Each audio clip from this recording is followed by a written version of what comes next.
Welcome to the American Small Business League podcast. I am Bruce DeTorres, and with me is Candice Duvieilh, who is running for Congress as a Democrat in Alabama's 5th District. For 15 years, Candice has been a special education teacher who has partnered with nonprofits, advised city and state leaders, and fought for policies that lift up families. Learn all about her at CandiceDuvieillForCongress.com. Candice, Candice, Duvieilh, Duvieilh, for Congress.com. Thank you very much for joining me today, Candice. How are you? I'm doing all right. Thanks for having me, Bruce. Well, it's a real honor. I was very impressed by your reply to my letter. So, as you know, I want to hear, I want to learn all about you and why you're running. And then I'll describe our particular small business issues and get your thoughts about that. A nice, tight little show. So please, you and why you're running, please. As you introduced me, I am Dr. Candice Duvieilh. I do have a doctorate in education administration. So, I'm running for Congress because the people of North Alabama deserve someone qualified at the helm advocating on their behalf in Washington, D.C. I have a family. My husband is a disabled veteran and he's a machinist. We're very much just the average American family. And here in North Alabama, we have a lot of different things that are coming into play with the Redstone Arsenal, with Marshall Space Flight Center, with the defense contractors that are around here, all of the STEM contractors, the robotics startups, the Smithsonian Institution that we have here. So all of these things, and then when you move further out in the district, we have farmers that are largely funded through USDA grants. So it's very important in our district that we have someone qualified and capable in Washington, D.C., advocating on behalf of everyone that's having to interact with all these different levels of government funding. With that being said, what makes me qualified for that job is I do have over 15 years of public sector experience. I have taught in a Title I school district. I was a special education teacher, and I taught seventh grade English language arts. I have a bachelor's in public policy leadership that I got from the Trent Lott Leadership Institute at Ole Miss. I have a master's in public administration and nonprofit management, and I have a doctorate in education administration. And in my current job, I am a government accounting expert for a software company that exclusively serves the public sector. So I want this job because I'm qualified to do the job, and the people of North Alabama deserve that. Wow, fantastic. And I highly recommend people do go to your site to, at their leisure, really dig into what you have to say about what you want to do and your background, your credentials, your experience, and your obvious intelligence. I really want to clone you for every district in the country. Um, Well, have you, that's very flattering. thank you. How long have you been thinking about targeting a seat in the Congress? Targeting a seat in Congress, I can't say that that has always been on my mind, but when I was 16 years old, I was invited for a policy intensive program in Washington, D.C. The name of the program was Presidential Classroom.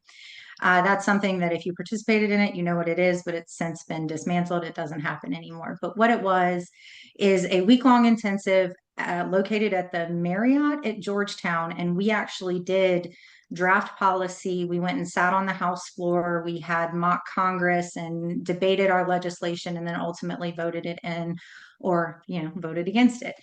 And that was my first experience really getting to immerse myself in that process. And I fell in love with it from that point, which is why all of my degrees and all of my professional experience have kind of stemmed from that public service piece.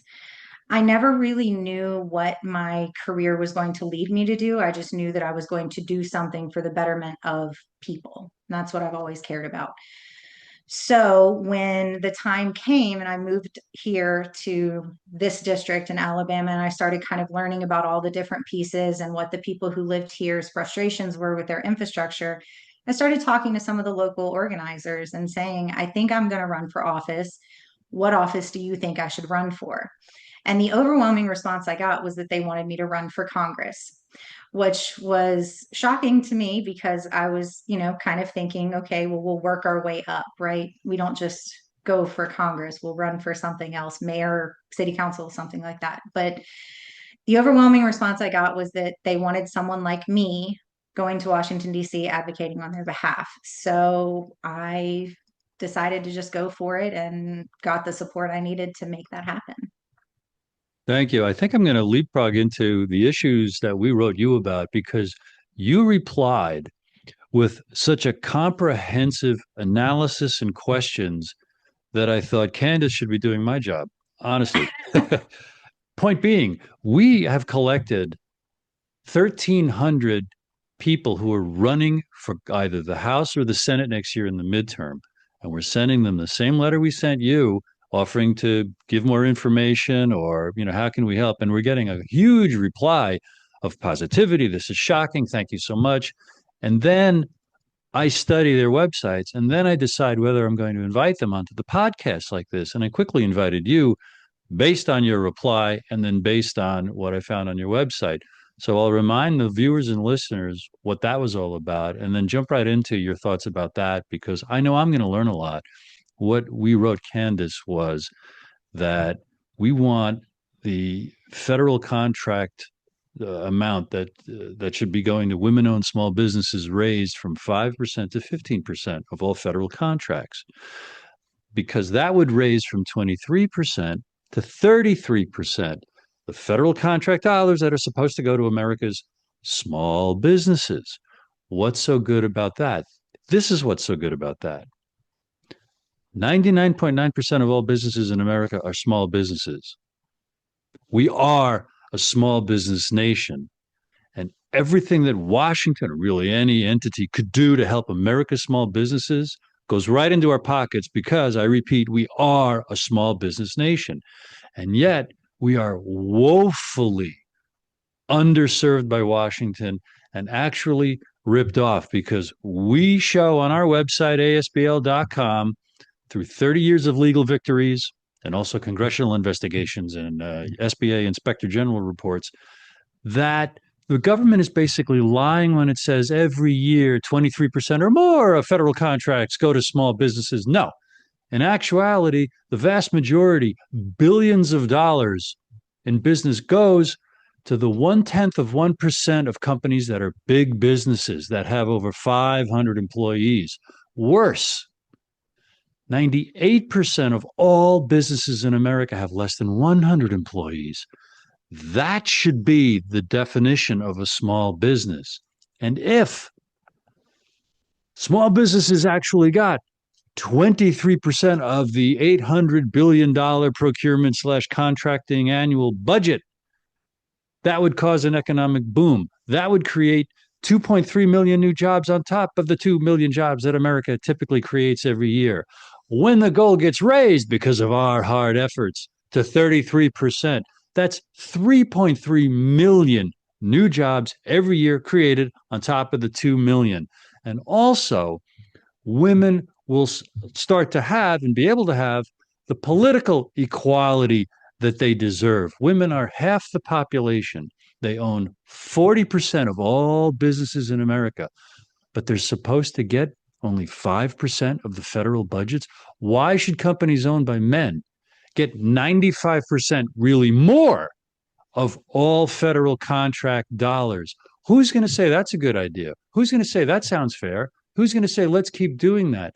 When companies owned by women create trillions in revenue, they employ millions of employees, and they sell what the federal government buys. How does it happen? It's happening just because of the momentum of decades, the relationships between those enormous companies and the contractors in the various federal agencies. So we are trying to inspire everyone running for Congress next year to say, I'm going to do everything I can to raise from 5 to 15% the amount of federal contract dollars that go to women-owned small businesses.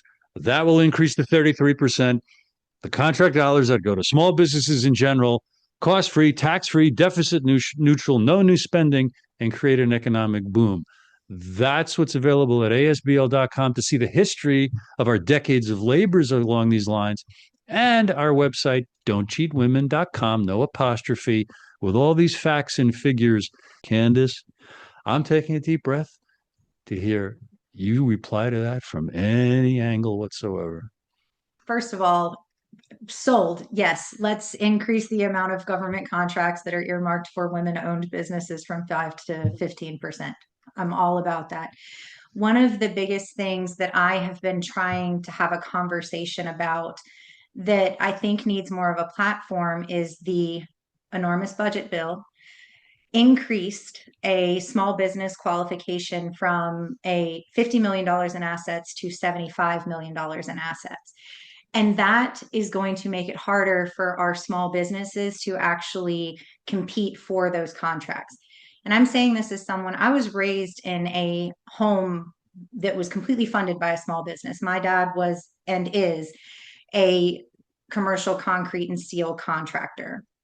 So I grew up on his job sites. I grew up either sitting in the car when I was 6 years old, watching him work, or when I got old enough to actually carry 2x4s and rec forms and do all of these things. And when I graduated from college, I started working at his business because he wanted to compete for these government contracts. And we actually were able to get one at Stennis Space Center. And the amount of paperwork and administrative oversight that I had to do when processing payroll, when processing pay applications, not to mention the lead time, right? You have 90-day pay apps with some of these things, just waiting for the checks to get down from the federal government all the way to the entity that's paying you, the general contractor. That's not fair to our small businesses. So I think that there's a whole bunch of angles to what we need to do to reform the Small Business Administration's ability to actually enforce government contracting for small businesses at all levels. When I was in my 20s, I actually started, owned, and operated a very successful HVAC repair company with my partner at the time. And I did that for about 7 years before I handed over the business to him and moved on to different things. I started teaching and working on my next degree and things like that. We actually went through the efforts of getting the DUNS number at the time, because again, this was 15 years ago. And I went through the process of doing all the SAM applications to get the women-owned business designation and all of these things. And again, from that experience, I learned that it takes a deep amount of knowledge, tenacity, and just hours to get all the paperwork done. So my experience with these things is that I've done it. I've done the paperwork. I know how hard that can be, and I know what those barriers look like for small businesses. Thank you. Yeah, we have our story is everything I've said and more. Just 35, 40 years. Our founder, Lloyd Chapman, and then he created the American Small Business League just 20 years ago, but he's been in this fight 35, 40 years. And he knows that particularly the Pentagon, of all entities, the Defense Department really is the elephant in the room that uh, gives its contracts to the biggest companies out there and really does not want to deal with small businesses in any way, shape, or form. If everyone in your district was watching and hearing you right now, what are the top 1, 2, 3, 4, 5 things that they relate to first? Not trying to sell this activism on behalf of small businesses or contracts from the federal government. What are the main things you want your constituents to hear? That's the woman I want to send to Washington for us. You mentioned Department of Defense spending. We have a ton of defense contractors in this area, and it is the large ones that you're talking about. We also have a bunch of aerospace contractors here.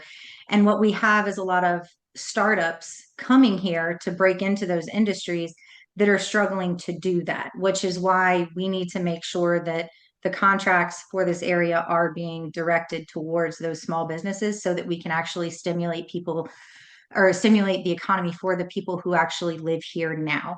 Hmm.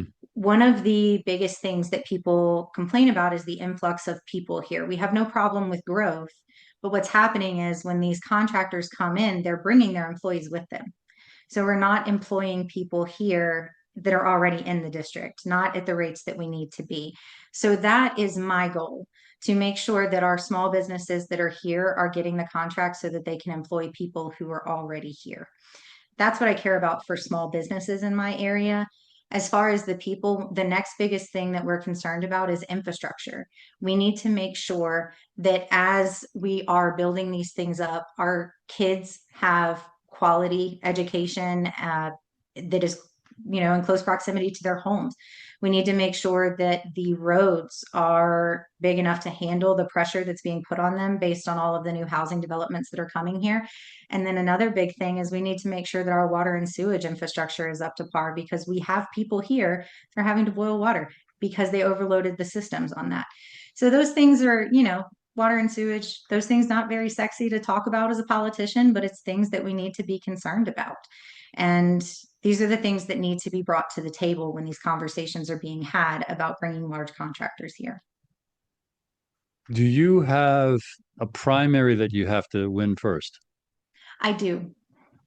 And how would you describe, how are you approaching that? How are you strategically uh, campaigning and positioning yourself? And what would it help for you to share about, listen, these are the milestones or the goals that you have to hit to successfully win the primary? My campaign is built on I'm a mom. I'm part of an average family. My husband, we live off my husband's overtime and my full-time job. My husband's a veteran, thank goodness, for VA benefits and disability and things like that. That really helps out our family. I have a 2-year-old daughter that's going to have to grow up in this world. And the decisions that are being made in Washington, D.C. not only directly affect my family, but they're going to affect her future. And I feel a responsibility to do something about that. And I know that I'm capable of doing something about that. I am not one who advocates that everyone in Washington, D.C. needs to be an expert in law or policy or any of those things. I think we need farmers, we need doctors, we need lawyers, we need contractors. We need all of these types of people in Congress to make sure that we're getting a holistic view of the world. However, this district needs a policy expert. They need a government accounting expert. They need someone that can look at a piece of legislation and is instinctively trained to see how the legislation is going to be enforced, how it's going to be funded, how it's going to affect infrastructure, what other things need to be put in place. And we need someone that can take that information and come and talk to our local governments and local officials about it so that the district can better prepare themselves when big announcements are made, like Space Command is coming here, right? Uh, so that's where I'm coming from. We need someone who's qualified and capable to handle the different levels of government that are impacting our daily lives here in Alabama's 5th District. Your experience in education that equips you to do that. I'm trying to memorize everything I hear. I try to memorize everything I read, but flesh that out for me. Is it equal parts your degree that you got and or your activism or your jobs? Could you remind me, reteach me, and reteach everybody that? Well, thank you for the opportunity to do that. I taught 7th grade English language arts and special education in a Title I school district in Mississippi for 5 years.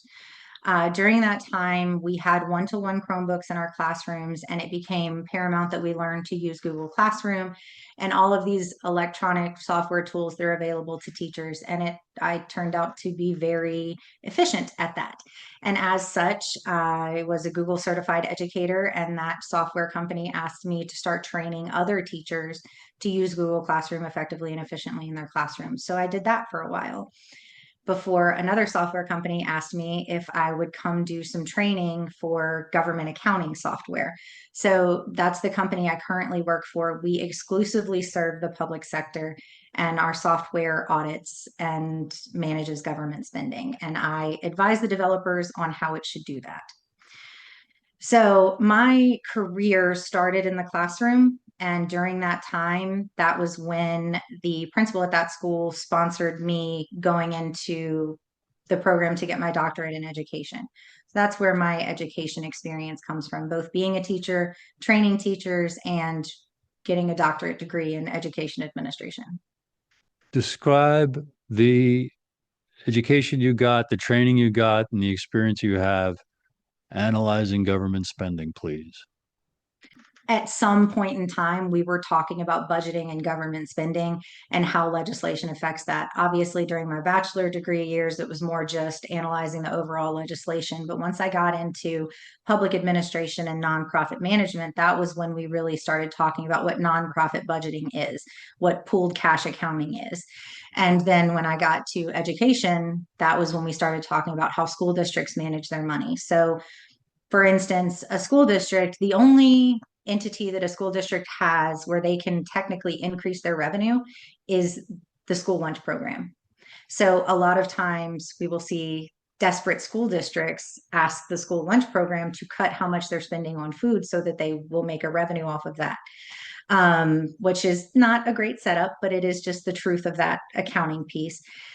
So that's how my education played into it. Now, in my current job, I had the opportunity to work with a multitude of government entities from cities, counties, states, school districts to actually flesh out how they manage their chart of accounts, how they audit their general ledger, their, credits and debits and all of the lucky charms of the accounting world.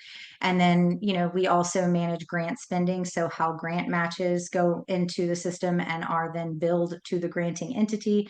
So in that, just on the job, working with all these different entities, I developed a very well-rounded knowledge of how government spending is supposed to work. And then our software is coined as an active auditing software. So the system audits government spending on their behalf. Auditors love our software. And that's where I came in, was the compliance piece of it and making sure that the calculations are correct and that we've got enough backing information for the auditors to be satisfied when they come and look at what's going on. How will this expertise allow you more than anyone else who could go to Congress for your district, analyze what for your district and serve your district specifically? There are a lot of different pieces of government spending that I think the average person doesn't typically understand. And I say that as someone who, when we started talking about the federal budget bill back in January, February, whenever they started trying to deal with appropriations and work out that, I got very frustrated with some of the misinformation that I was seeing online. So I went to a local bookstore owner and we worked out a deal, and I did a series where the public would come in and I would talk to them about, first we talked about the city budget in Huntsville, and then we talked about the county budget in Madison. In the next session, we talked about the state budget in Alabama. And in the next session, we talked about the federal budget and how those things are different. The different revenue streams that come into play when we are talking about a congressional district can be grants from various bureaucracies in Washington, D.C. It can be actual just federal funds that are earmarked from the Department of Education to go down to Title I schools, which we have plenty of here in Alabama. The funding for the Smithsonian is also part of what funds our area here, because it's what funds the U.S. Space and Rocket Center on the Redstone Arsenal. The funding that comes from the Department of Education is what is funding what's happening on the Arsenal. NASA funding is big here because that's what funds Marshall Space Flight Center. So understanding where all of these different things come into play, understanding that grant dollars are not recurring. It's not something that you can count on over and over again. All of these things are important when your congressional delegate is up there advocating to get money for you and make sure that you have what you need to live comfortably, safely, and well. As a non-economist, okay, I feel like you would reach like in the 90 percentile of the wish list of what do I wish a congresswoman would be able to be good at on behalf of my district. I feel like you're way up there in the 90 percentile. And I'm interviewing a number of candidates lately. And I've been politically awake as a layperson my whole life. And I feel like in comparison, I haven't talked to anyone who sounds more qualified to be a freshman in Congress. Well, thank you, Bruce. I am flattered. This is just, and the important thing to remember about all of these things is every bit of my experience, my credentials, and my qualifications it was never a plan. I didn't intend to end up in Congress. I started teaching because that seemed like something that I would enjoy doing, and I did. I loved teaching my students. And during that time, it was just natural that the principal asked me if I was willing to do the education administration program at the local college.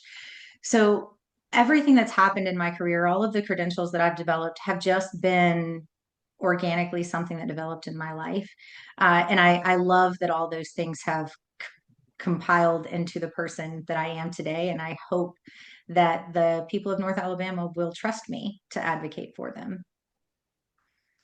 If this was our final segment, giving you all the time you'd like to add to what we may not have already said or reemphasize anything we may have already talked about. I just want to emphasize the importance of the work that y'all are doing at the American Small Business League and how important that advocacy is. One of the things that you had mentioned in your letter was the reauthorization through the SBA. That was something that I kind of researched and dug into and realized just how much of a problem that is. The SBA should be empowered to regularly be certifying businesses as small businesses and WOSBs and, minority owned businesses, all of these things. This is something that's important. And I know that we need to shore up the Small Business Administration and we need to make sure that they're getting recurring funding so that they can do what they need to do for small businesses. But I really appreciate you bringing me into this conversation and letting me hear exactly what your organization is doing, because I think it's huge. And as I work in Washington, D.C. to advocate for the working class families of North Alabama, to make sure that we have the infrastructure that we need for our children to live happy, healthy, safe, and educated lives. I also intend to do the same for our small business owners. I always did, but it's nice to know that you guys are doing what you're doing as well, because it's an important cause. Thank you. I can really see you there, and I can really see you getting no sleep because every other freshman, and many of the veterans there are going to say, "Can I bring my district's budget to you, Candice, on some Saturday?" And you go through it line by line and tell me what I should be advocating for my own district. And So yeah, I actually have a friend of mine who ran for city council and won. We love that for him.